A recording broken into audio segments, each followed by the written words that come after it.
Welcome to a special edition of World News, and behind me, St. Peter's Basilica, the Vatican, the end of a day bursting with history, majesty, and just hours ago, a first message to the world from the cardinals. Black smoke, lots of black smoke, signaling no pope, not yet.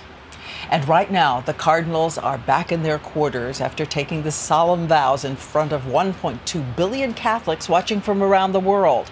The last we saw them today, the words ending this sacred and secret ritual. Extra omnes.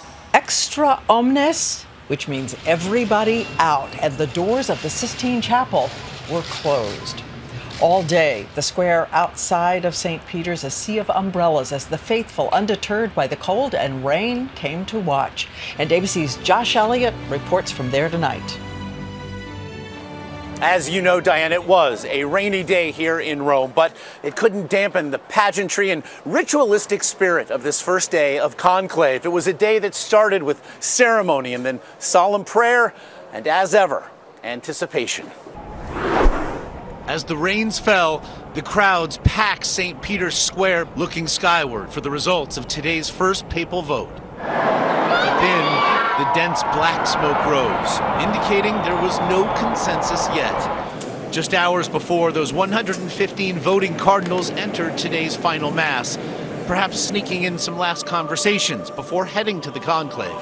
Some, such as Boston's Cardinal Sean O'Malley, took the time to sit alone in prayer. One by one, the cardinals walked down the aisle before taking individual oaths to obey the rules of the conclave, which demand the utmost secrecy. If they ever break their silence, they risk excommunication.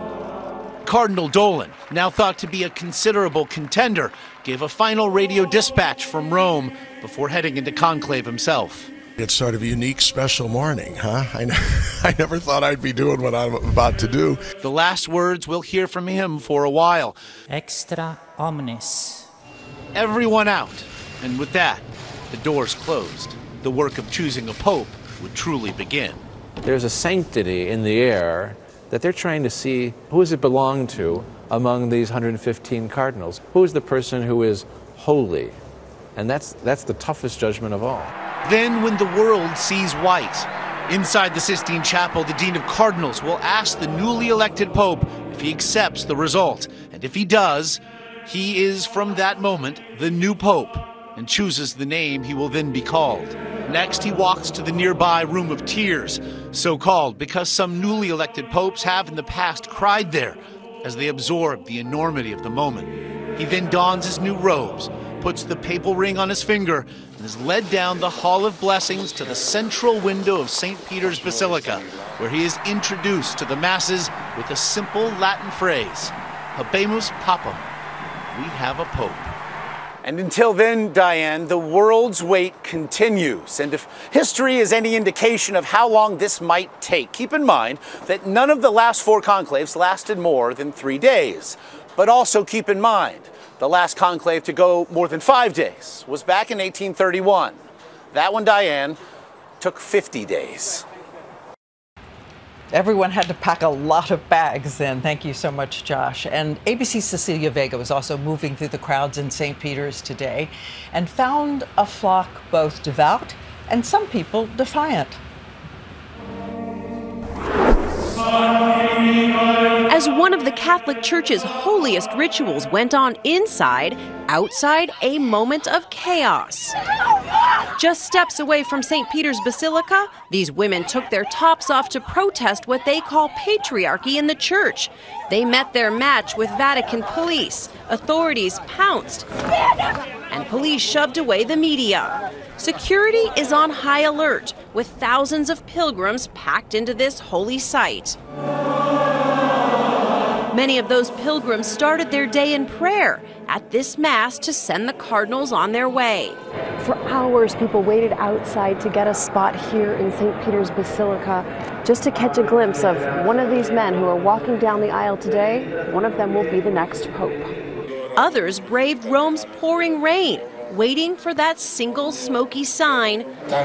Some coming all the way from the United States, like Tanya Guerrero from Texas. I think it's pretty amazing that we get to be a part of it. But even among the devoted, there are calls for reform of everything from the church's handling of the sex abuse scandal to allowing female priests and greater transparency. The sex abuse scandal has been going on forever. I think that next pope will deal with it. When you think of women and their role in the Catholic Church right now, where do you feel women stand? Not as high. Not as high. For many here and around the world, there is hope that whomever emerges as the next leader of the Catholic Church, change is on the way.